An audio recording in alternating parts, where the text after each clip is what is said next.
Hi, everyone, and welcome back to Edible Paper, a podcast by me, your host, Paper Izzy. In this podcast, I take a Delta 9 gubby and I talk about things, and today's thing that I'm going to talk about is The Life of a Showgirl by Taylor Swift.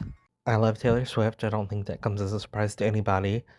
I always joke around saying, like, I'm sorry.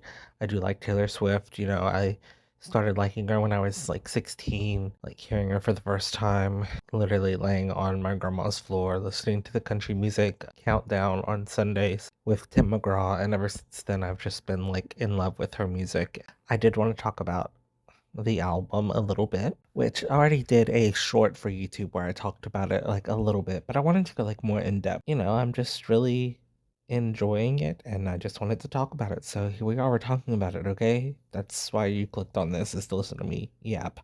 So let's do it. I'm just gonna go track by track and talk about the songs and whatever. So let's do this. The first song on the album is The Fate of Ophelia. It's funny when like the track list like leaked or whatever. I was kind of like, I kind of didn't know if the tracks were real because like the names kind of sound a little cliche, especially like for like a Taylor Swift album. But of course they were real, and I was like, this it's such a strange name for a song title. I just didn't really know like how she was going to do it. But I really do love the song. I love the style of it. I love the production. It is so catchy. It's a lot of fun. I I really enjoy it. It's been stuck in my head. I love dancing around to it. Are they her best lyrics ever? No, probably not, but I still enjoy it. I think it's fun. I know, like, people love to complain about Taylor Swift. People love to just complain about anything. And you know what? If somebody doesn't like Taylor Swift, that's okay with me. I'm not gonna tell them, like, oh my God, how dare you not like her? You have to like this or that or whatever. But I do enjoy Taylor Swift. Obviously, we're here. But I know, like, one thing people talk about is, like, the character Ophelia, like, went crazy more from, like, being like under the thumb of patriarchy than like being heartbroken about her lover or whatever. But it's a pop song, so it you get what she was saying. I think I do, at least. And like I can admit that I'm biased. Like a lot of times, like if I talk about like Miley Cyrus or Britney Spears or whatever, like I can admit that like I'm biased for those particular singers. And the same thing with Taylor Swift. I know that my outlook on things is going to be a lot different than somebody else's. But overall, I really do love The Fate of Ophelia. Like I said, it's so catchy. It's so fun. Some of the lyrics, they are a little cringe. I mean, like, as legend has it, you're quite the pyro. Like, it's kind of like nobody knew who Travis, sorry, nobody knew who Travis Kelsey was before this. Not nobody, but like nobody who mattered. I mean, come on. Sorry, Taylor. But like, yeah, I don't know. It's a little cringe, but that's all right. She's almost 40 years old. She's making pop music. There's going to be some cringe, and that's okay. Like, I still enjoy it. It's fun. Something I really love about the song is at the very end when, it gets kind of like slow and acousticy, I guess. I always love that kind of thing, anyways. So, yeah, Fate of Ophelia. Next is the song Elizabeth Taylor. I saw a TikTok where, like, it was a bunch of, like, Swifties, like, sitting around listening to the album, and, like, they were listening to this song, and they just looked like they were in shock, and they're like, oh, it's so terrible, or whatever, which I really don't know a lot of people's reactions to different songs. Like, the things I will mention are obviously things that I've seen, but I haven't seen all of it because I'm just enjoying it for myself. I saw this other TikTok where someone was like, dancing around saying like this is what listening to Taylor Swift is like without, listening to the hating ass bitches. Or however they phrase it, I don't know. But it's true, like, it's if you're just listening to something or like enjoying something and you like it, like you like it. And if somebody else doesn't, it's not a big deal. And honestly, like I'm just here for the music, okay? Like life is terrible. The world is falling apart. It's on fire. So like I just want to listen to some pop music sometimes. And here we are. So Elizabeth Taylor. Elizabeth Taylor. It is, I feel like, again, it is a little veering towards like cliche for like a Taylor Swift song. But like this one goes so hard. I love the beat and the chorus. I mentioned that in my little mini review or whatever. but it is so much fun. I love the lyric, "I'd cry my eyes violet," because it was, like, a thing that, like, Elizabeth Taylor had violet eyes, and I like those little touches, like the white diamonds, and I don't know, it just sounds so, like, elegant and, I love the line, "Oftentimes it's not so glamorous to be me," and I saw some people criticize that line too because it's like, "Oh my god, she's a billionaire," which again, I understand that because, yes, she is a billionaire, and billionaires are basically not great people, and you know what? I'm not even gonna say Taylor Swift is a great person, but I like her music, and that's what I'm here for is for the music.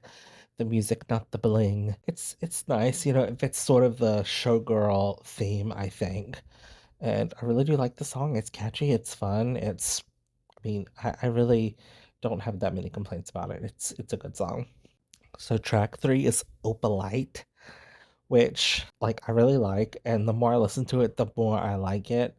Like, it's just so fun, and it's one of the catchiest songs on the album, and I hope it's a single because I would love a video.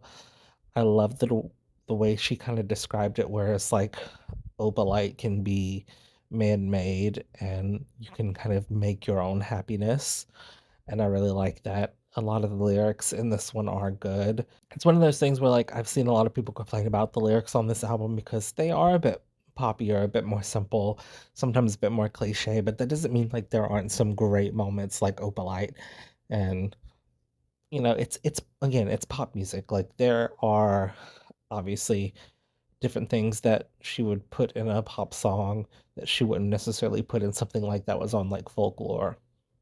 I think that's okay. Like, we stan a queen who has multitudes inside her. Like, she can make Folklore, but she can also make me and Opalite and stuff like that.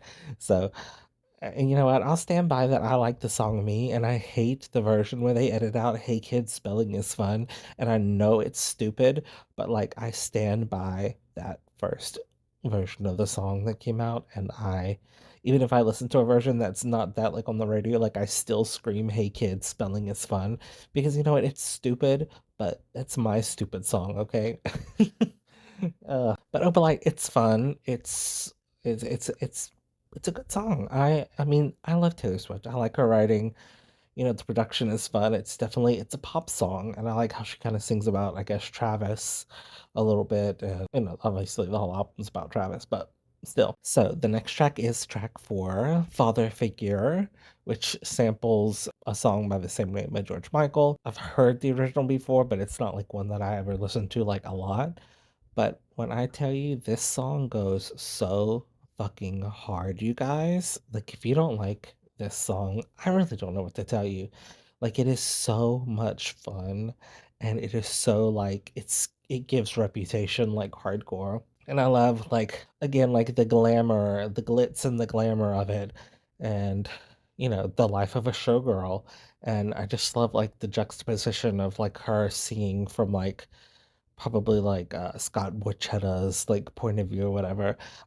Just the way she did it, like, this is some, like, great, like, lyricism, like, I love the way she, like, flips the table on it, and her singing "My Dick's Bigger" is, like like, still, I think it's one of the most unhinged things, like, I can't believe she did that, she went there, and she bought property, and I love that. If I had one complaint about it, like, sometimes, again, like, her lyrics get a little cliche, and I feel like her version of, like, edgy is, like, 20s mob boss, which isn't necessarily, like, the most edgy, so, that's kind of, like, my one thing that maybe I'd have to say about the song, but, like, I turned this song all the way up, and I love it so much, the bass in it, like, everything, it is so good, it is an excellently crafted pop song. It's definitely interesting for her to have, like, a sample, which isn't something she often does, but I really enjoy it. It's a good song, I love that song. Track 5 is Eldest Daughter. Like I kinda mentioned in my mini review, like, this does give track 5, I really like it, like, I love the style of it. It really feels kinda like old Taylor in a way, but with, sort of an updated outlook on life. Like, I mean, she would never have a chorus saying, "I'm not a bad bitch" back in the day, but it's such an interesting concept, I feel like, where she obviously can put on that persona of being like super like hard and like I don't care what anybody thinks. Like I'm just, killing the game and I'm hustling and whatever. But also being like, that's not me. Like I am vulnerable. I am, a human being like with thoughts and feelings and like deep emotional feelings. And I really like the song for that reason because again, it's like it is the life of a showgirl. It's the glitz and the glamour, but it's also like the emotional like connection. And that's really what I love about Taylor Swift music is there is always some emotional connection, even in like an album about like just being a pop singer. Like there is really like beautiful nuggets tucked in and like her vocals on it. And it's such a beautiful song and a beautiful sentiment. And I cannot get enough of it. It is so wonderful. And like when people talk about Taylor Swift or whatever, like this is the reason I like Taylor Swift. Like the pop and the fun and like dance around, like that is great. And I love that part of it. But I love when she just like cuts to the core of what she's feeling and you can really feel it through the music, or at least I can. And I just really love Eldest Daughter for that reason. It is in the production. Oh, it's just a good song, okay? It's just a good song. Track 6, which is halfway through the album, is Ruin the Friendship. It is such a good song. Again, it gives like old Taylor um, I love having her sing about like high school, and that's something I like about her more recent work. Like she does sing about stuff that happened years and years and years ago from like a fresh perspective, and I really like that. I think this song is definitely about that guy Jeff that she was friends with in high school, but it's such an emotional song, and literally when it gets to the bridge and she mentions like I whispered at the grave, like it hit me like a ton of fucking bricks. Like it is such a beautiful, emotional, like it is a heavy song, but it is still so beautiful.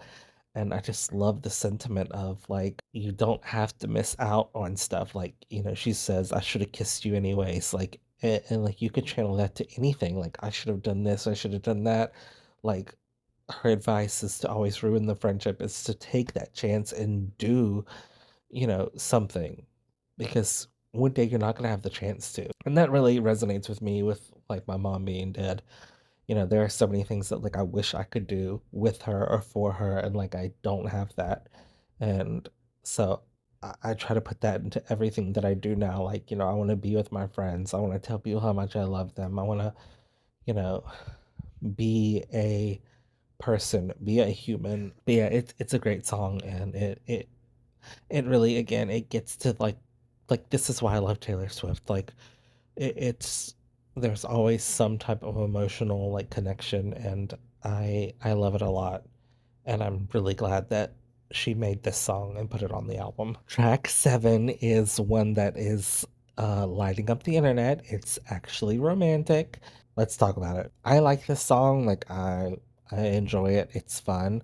Also, I love Charlie XCX and I like Sympathy as a Knife and I like her as an artist and I like Taylor Swift as an artist and I'm not trying to pick sides either way. Like I'm just trying to enjoy the music. Like I said, life is terrible. Let me enjoy the music. That being said, I remember when Taylor Swift was dating Maddie Healy and everyone had a fit because Maddie Healy can be like a garbage person and I agree that he can be sort of a shitty person and everyone raked her across the coals for that because he can be such a problematic person. And I did find it interesting that like Charlie XCX is dating George Daniel or is married to him now and is around the 1975 and obviously like associates with them, but she didn't get any of that backlash that Taylor Swift got. And I don't know, I just think that's interesting. I know like some people were saying, or not some people, but a lot of people were saying how, oh, well, Sympathy is a Knife, she's just talking about her insecurities and Taylor Swift shouldn't have made a song about her. But it's like, that's not really fair.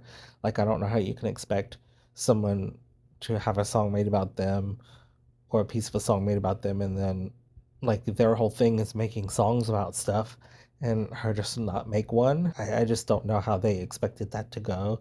And I think it's kind of a cop out to be like, it's about her being insecure. So Taylor Swift shouldn't have said anything. Taylor Swift can do what she wants. Sorry, not sorry. And I can like both of them and I can enjoy both songs and both perspectives. and I just enjoy music, and I think it's a fun song. I know another thing people were complaining about was kind of that it was giving like homophobia a little bit of being like, haha, you hate me and you're making songs about me. It must be because you love me. You have a big lesbian crush on me. Which, I upon like further, like listening, like I can see how that is a thing that people got from it. I I don't think that was her intention, of course. Like again, I'm biased, so I'm not gonna say like, oh, you can't feel like that because everyone can feel and everyone's interpretation is up to them. And if somebody again doesn't like Taylor Swift or doesn't like this album or doesn't like what she was doing with that, like I think that's okay. Like you're allowed to feel that way and it, anything I do or don't say, or you do or don't say, is not going to affect her in the least. She is a billionaire. She's doing fine. Like anything we say, she's just going to take and turn into a song, anyways. Which, again, like people being like, oh, well, she shouldn't have sang about Charlie because sympathy is a knife is blah, blah, blah. But I mean, come on. That's literally their job is to make music about stuff, and they're doing it. Kind of on that same topic, like it does seem a little tone deaf, unfortunately, that Taylor Swift is singing about some of this more frivolous stuff when, like, the world is literally on fire. Dear Lover, she was doing, like, politically charged stuff, and it was like, wow, this is great. I'm so glad she's finally speaking up about stuff. And then as the time has gone on, she spoke up less and less and has sort of just not said stuff about big things that are going on in our world, like Donald Trump literally trying to destroy everything and her being friends with somebody who supports him. And, the economy's falling apart and she's releasing 18,000 different variants for the albums. And, she's not talking about like Palestine or any of the terrible things that are happening in the world. And I'm not saying that she has to say stuff about it all the time, but like as a Taylor Swift fan, like somebody who likes her music, like it would be nice to see her make music or talk about some of these like real world issues. And it's in a way it feels so disconnected from like the everyday person. So I really understand when people have that complaint about like her and the album is, she's talking about like Gucci and like the life of like a beautiful famous rich person. And it's like, yeah, everything else is terrible, Taylor, so like read the room. So I agree with that criticism. I can agree with the criticism and not like something about an artist and still just enjoy music. Okay. Next is track 8, Wish List, which it's such like a smooth, like fun song. Like I love the idea of it. Like it's so pretty, it's fun. It's a nice pop song, and I feel like that's another thing that people have a problem with this album is it's not like is it a pop masterpiece? Is it gonna like redefine the genre and like change the trajectory of her career? No, it's just a pop album. Like it is a good one. It's not her best. It's not. I don't think it's the worst album she's ever made. I don't know. Maybe it is because I really like all her albums. We'll come back to that in a couple months, and see how I feel. But I really do like this album. It's just it is a bit more not predictable.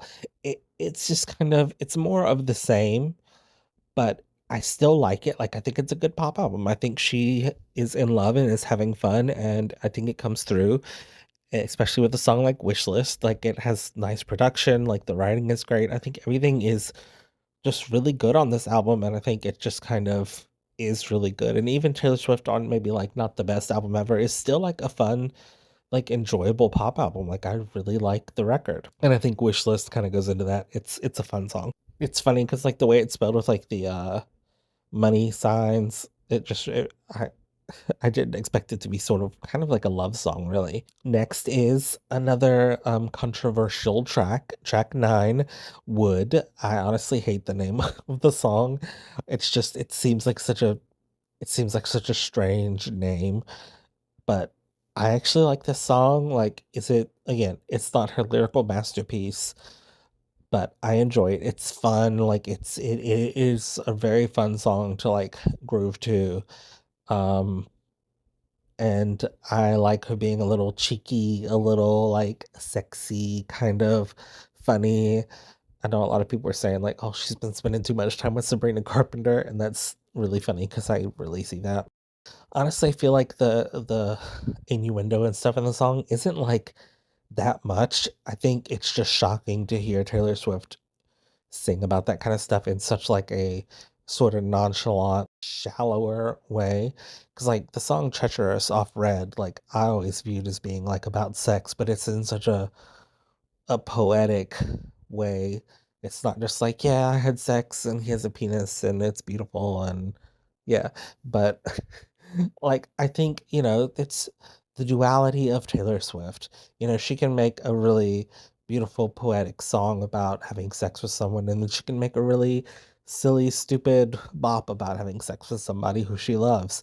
And I just think it's a fun song. It's catchy, it's dancey, like, it's a good song. I will say another thing that kind of comes up in this song and others is, like, she does say bitch a lot on this album, which I don't mind, like, the word bitch and, like, bitches and hoes, whatever. It's not a big deal to me, but I do see how, like, a lot of people who are like, she's kind of like, a feminist capitalist, like a fake feminist, just to, like, have people like her, which I can kind of see 'cause she does refer to women as bitches a lot on this album, and it's like, maybe again, it's kinda like, maybe not the best idea, but I do like the song, it's fun. I think people are over exaggerating when they're like, "Oh my god, she's just singing about sex all the time," and I'm like, "She doesn't really."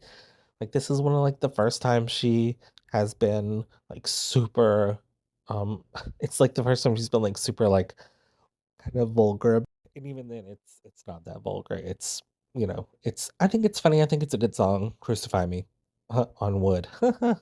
But I really like the song, so. Next is another controversial song, track 10 is "Canceled." So, again, like, she has that friend, who is, like, a Trump supporter, and I think a lot of people when they hear, like, the line, "Good thing, like, my friend's canceled," I think they think of her immediately, but I think it's more about, like, Blake Lively, which doesn't actually help because I mentioned this a couple months ago, like, I think Blake Lively is not a good person, I don't think Justin Baldoni is a good person either, like, I think they're all garbage people, and yeah, I kinda hate to see Taylor Swift, like, associating with that kind of thing, and, like, I feel like it's very, like, right-wing culture to be like, "Oh, well, I'm canceled," or "My friends are canceled." It's like, "Girl, relax."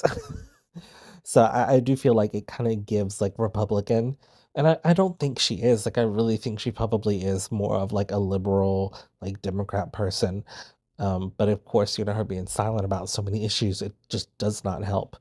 And for her to pick, like, this to be sort of the hill she dies on, like, "Oh, I like my friends canceled." It's kinda like,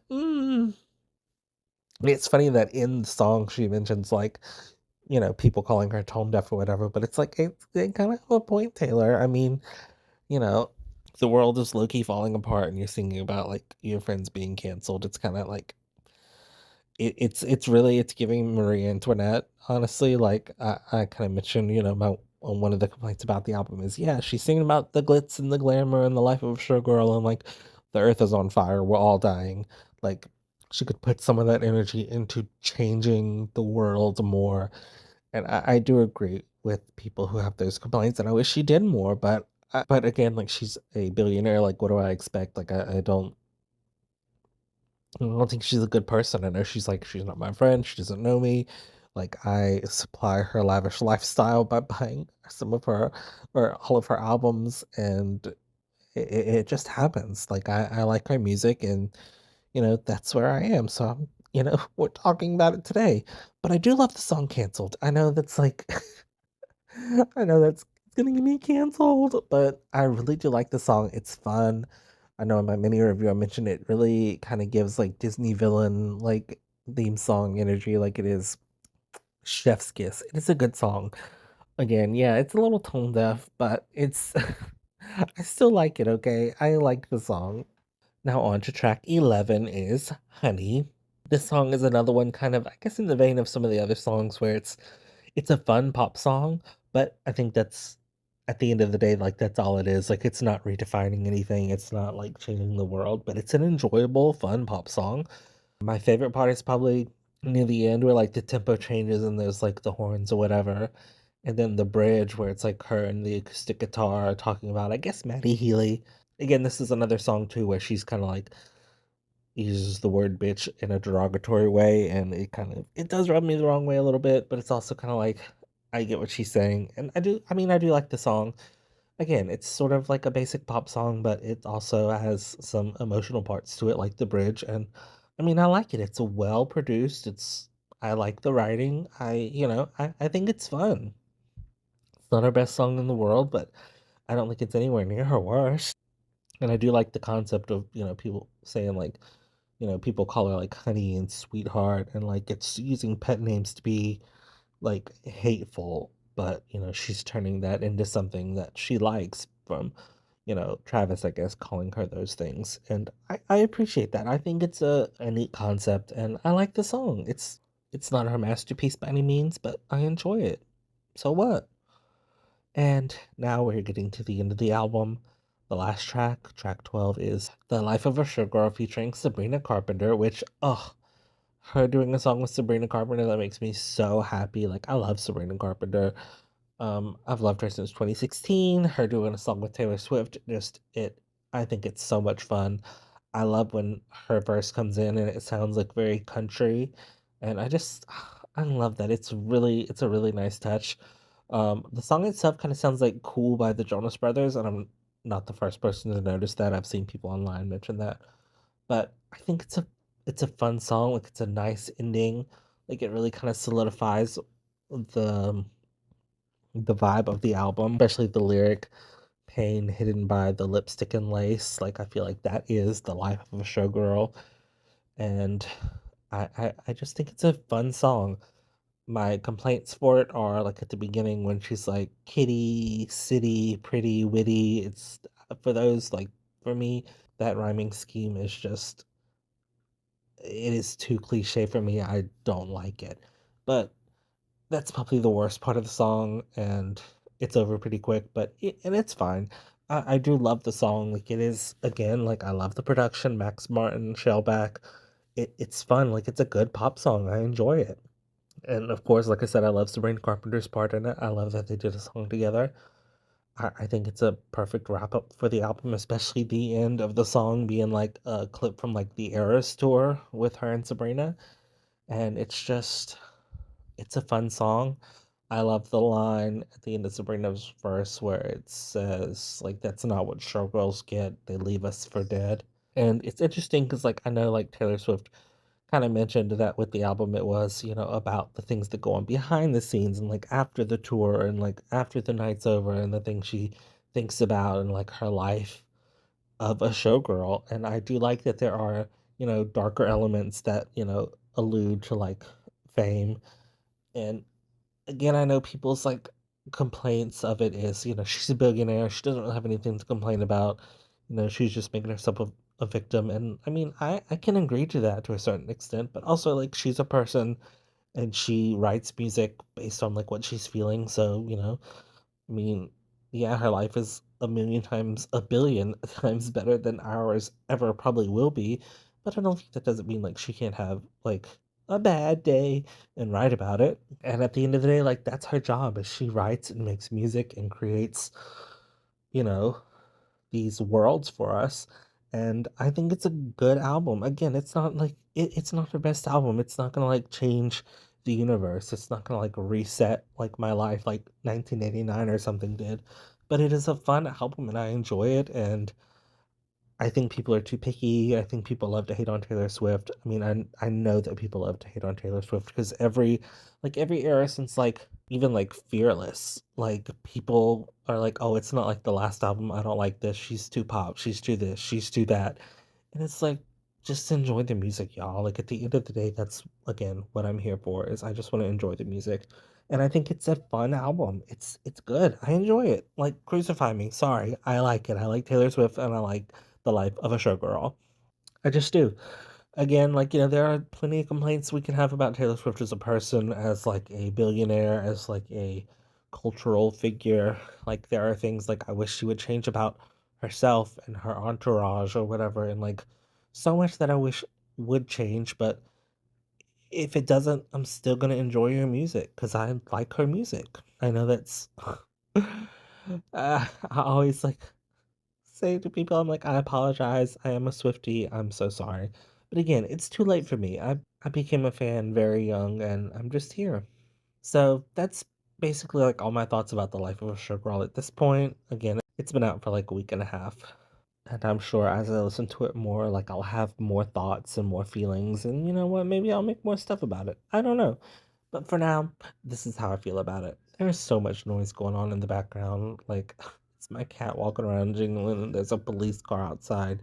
The fan's going, I'm creaking, and so sorry if the audio quality is terrible as ever. If you'd like to support me so I can buy a nice microphone, subscribe on Patreon. I like to post art there first and talk about stuff with you guys that I wouldn't normally post like on regular social media. It's only $5 a month. It's one tier, so if you want to help me like grow my YouTube and everything like that, make sure to subscribe to the Patreon and to this YouTube channel. I basically am just making shorts and like episodes of the podcast at this point, but I'm really enjoying it. I'm having a great time. Um, I'm about halfway through with my series for the life of a showgirl, the drawings I'm doing. So, yeah, just follow me and let me know what you think about this podcast, what you think about Taylor Swift and her album. It can be negative, it can be anything. I don't mind. We're here to, it's the internet. We post about the stuff we want to talk about, and that's what I'm doing. And that's just what this podcast is me being high off my rocker, talking about shit. And, yeah, I love Taylor Swift. I love the life of a showgirl. And I guess that's a wrap. I can't think of anything else to say. If you have any podcast things you'd like me to talk about, make sure to comment. Just thank you for being here and listening to me talk and yap and complain about stuff. I appreciate it. Again, yeah, thank you for listening, and I'm your host, Paper Izzy, signing off. Stay edible, I guess.